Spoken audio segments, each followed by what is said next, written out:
Assalamualaikum. Waalaikumsalam. Masuk Kak, duduk. Dengan Kak Sahira ya? Iya Bu. Kak Sahira yang semalam WA saya? Iya Bu, betul. Saya semalam WA. Dari mana nih Kak? Dari rumah atau dari mana? Saya kebetulan habis pulang kuliah Bu. Oh, pulang kuliah. Jurusan apa? Desain komunikasi visual Bu. Oh, DKP ya? Iya Bu. Oke. Udah semester berapa Kak? Alhamdulillah udah semester 5 Bu. Semester 5. 2 tahun lagi ya? Iya 2 tahun. Iya 2 tahun lagi Bu. 2 tahun lagi. Oke. Kak Sahira, ada apa sih? Lupa gue. Jelasin asasnya dulu Oh, katanya. Dulu. Bukan itu. Ada yang mau diceritakan? Ada apa datang ke sini? Oh iya. Oke. Jadi Kak Sahira, jangan begitu Pak. Iya. Biasa aja. Ayo cepat. Ya. Nah, jadi Kak Sahira ada apa nih datang ke sini? Saya ada perasaan yang membuat saya gelisah Bu di akhir-akhir ini Bu, dan sering muncul. Ada rasa gelisah yang akhir-akhir ini membuat kamu kepikiran ya? Gitu. Iya Bu. Oke. Nah, jadi Kak Sahira, sebelumnya sudah pernah melaksanakan layanan konseling atau belum? Belum Bu, ini first time Bu. Oke, baru pertama kali berarti nih ya? Iya. Oke. Jadi berarti kamu belum mengetahui apa itu konseling, tujuannya apa, asasnya apapun, berarti belum mengetahui hal itu? Belum Bu.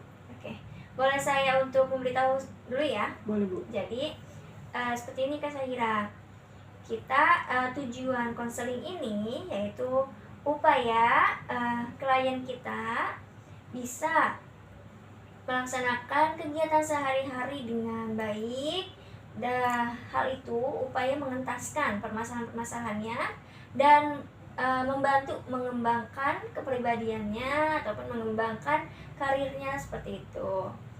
Nah, tujuannya mungkin yang lebih spesifik ketika orang-orang datang itu karena untuk mengentaskan permasalahannya gitu. Selain dari mengentaskan permasalahan, kita juga bisa membantu dengan yang lainnya seperti itu.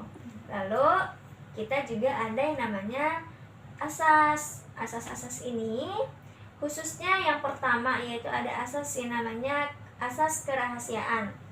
Jadi untuk asas kerahasiaan ini sangat menjunjung tinggi gitu.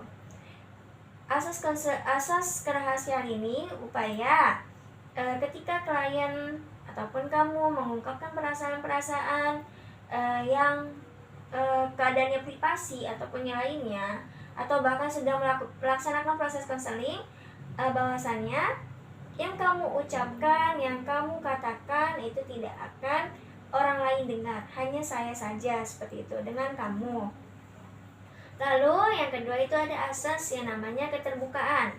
Jadi untuk asas keterbukaan saya minta Kak Sahira membuka diri, upaya kita lebih mudah melaksanakan sesi konseling dengan baik dan prosesnya pun dengan lancar seperti itu. Lalu ada yang namanya asas kesukarelaan. Nah, jadi untuk asas kesukarelaan ini saya harap kakak datang ke sini dengan secara sukarela, mengatakan dengan sukarela, dan membuka diri juga kayak gitu ya. Nah, saya ingin bertanya, apakah kamu datang ke sini dengan secara sukarela atau tidak? Saya datang ke sini dengan secara sukarela dan sadar. Oke, alhamdulillah kalau seperti itu ya. Jadi untuk konseling ini kemungkinan karena tadi saya lihat udah jam 11 lewat ya.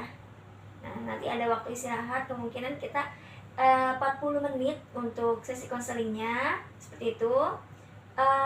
Jika tidak cukup sesi konselingnya, bisa kita lanjutkan untuk atau jadwalkan untuk sesi selanjutnya seperti itu ya. Bisa dipahami? Bisa Bu. Menurut kamu apakah 40 menit ini cukup atau tidak? Saya rasa cukup Bu, untuk permasalahan saya. Oke, untuk permasalahan kamu merasa cukup 40 menit ini. Oke, jadi kita mulai dalam 40 menit ini ya. Kita maksimalkan waktu ini gitu. Jadi sebelumnya saya sebagai konselor memiliki janji bahwasannya Saya Amelia Putri sebagai konselor berjanji bahwasannya tidak akan menyebarluaskan data ataupun ungkapan-ungkapan perasaan klien saya kepada orang lain ataupun dengan siapapun, hanya diri saya sendiri yang mengetahuinya.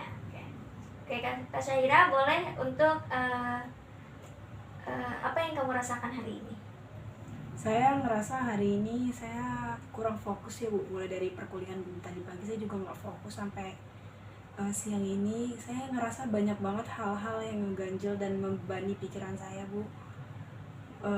Terutamanya saya ngerasa di umur saya kan memang sudah dewasa ya Bu.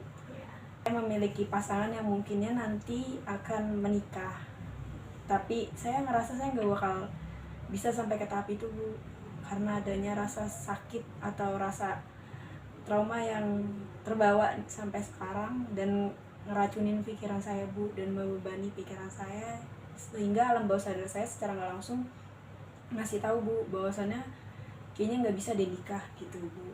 Oke. Apa yang membuat kamu berpikir seperti itu?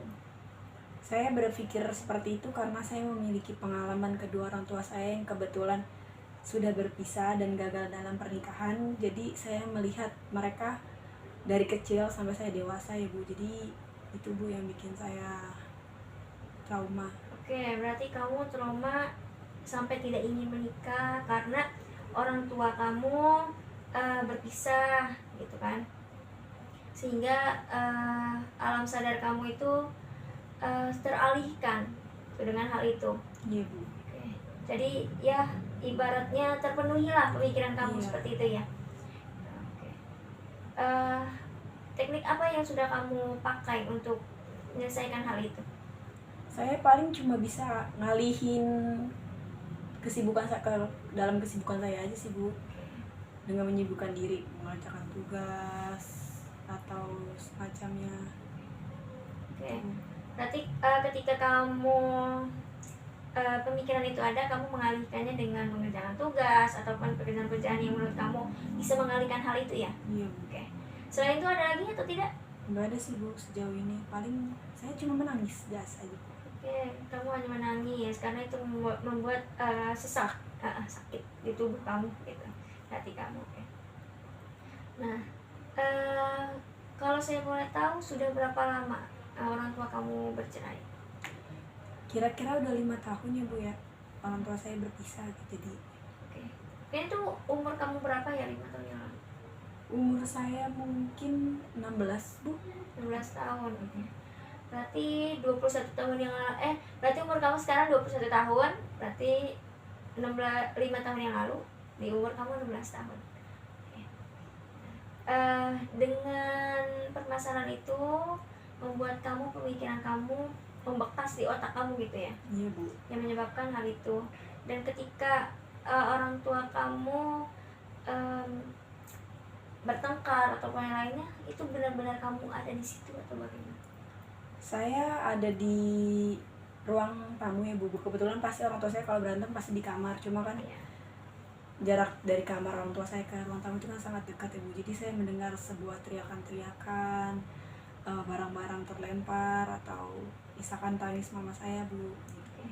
Berarti kamar kamu ini tidak kedap, Enggak Bu. tidak kedap suara. Itu sangat mengganggu pemikiran kamu dan membuat kamu merasa stres gitu ya, dan dipenuhi dengan hal-hal seperti itu sampai sekarang ya? Iya, sampai kadang kepala saya sakit Bu kalau ingat kayak gitu sebenarnya. Oke, sampai kepala kamu sakit. Nah, Kak Syahira, saya di sini memiliki teknik baru yang mungkin kamu belum bisa pakai. Nah, jadi ketika kamu bersedia, saya bisa melaksanakannya untuk kamu gitu. Apakah kamu bersedia? Bersedia Bu.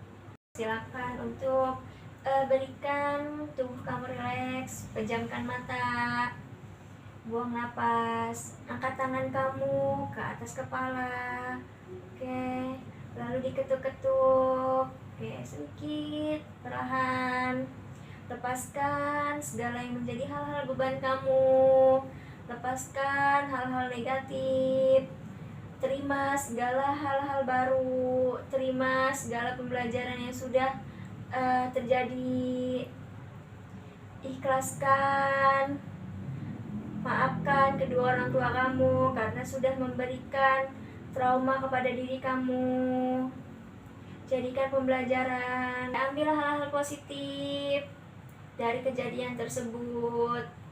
Maafkan kedua orang tua kamu. Hembuskan napas, tarik napas. Oke. Cukup, turunkan tangan kamu. Oke, buka mata kamu. Gimana? Oke. Saya ngerasa rileks sih Bu, jadi ngerasa lebih seger pikiran saya dan lepas segala beban-bebannya, lumayan teratasi. Oke, karena sudah mulai teratasi gitu ya. Karena dari praktek yang tadi tuh yang kita rileks, ketuk-ketuk kepala sedikit, itu membuat saraf-saraf kita lebih lancar kayak gitu kan. Oke, jadi saya harap apapun yang dari kakak sampaikan bahwasannya itu sudah cukup melegakan seperti itu. Jadi dari teknik ini kamu bisa ketika kamu merasakan penuh di pemikiran kamu, baik dari permasalahan ini mengenai keluarga kamu ataupun permasalahan lain yang membuat kamu pusing, kepala kamu sakit gitu kan, bisa kamu lakukan kembali. Katakan kepada diri kamu bahwasanya kamu ikhlas segalanya, kamu ridho, terima nikmatnya. Dari sesi counseling ini saya ingin bertanya, ketika kamu sedang ada permasalahan seperti ini lagi, pemikiran kamu terpenuhi dengan hal tersebut, apa yang bisa kamu lakukan kali? Mungkin ketika saya merasa cemas atau pikiran-pikiran negatif itu balik lagi, mungkin saya bisa nerapin yang tadi gue ajarkan untuk diketuk-ketuk kepalanya dan membiarkan rasa sakit itu ada dan nikmatin lalu ikhlaskan. Ya. Oke. Saya rasa kamu sudah memahami hal tersebut dan kamu juga sudah terasa lebih lega dari yang sebelumnya seperti itu ya. Apa ada lagi yang harus saya bantu atau ada yang ingin kamu ceritakan kepada saya? Sudah cukup sih Bu, sudah membebaskan saya dari pikiran-pikiran yang selama ini sering timbul. Alhamdulillah ya, Kak sudah lebih membaik gitu ya. Oke, mungkin karena mungkin udah 40 menit ya. Karena udah 40 menit tadi saya lihat sudah 40 menit di sana. Jadi boleh kita tutup ya. Mungkin kalau emang kamu ada ingin konseling lagi lah gitu ya, atau emang kamu ingin membahas hal ini lagi, kamu bisa menghubungi saya, bisa WA saya, ataupun bisa kamu mengisi link yang sudah ada di dalam Instagram saya seperti itu. Jadi kamu bebas untuk kapanpun konseling, saya ada seperti itu. Baik, terima kasih banyak ya Bu sudah membantu saya Bu. Oke. Sehat-sehat Kak Syahira. Ya Ibu, terima kasih Ibu juga sehat-sehat ya Bu. Saya pamit ya Bu. Ya. Assalamualaikum. Terus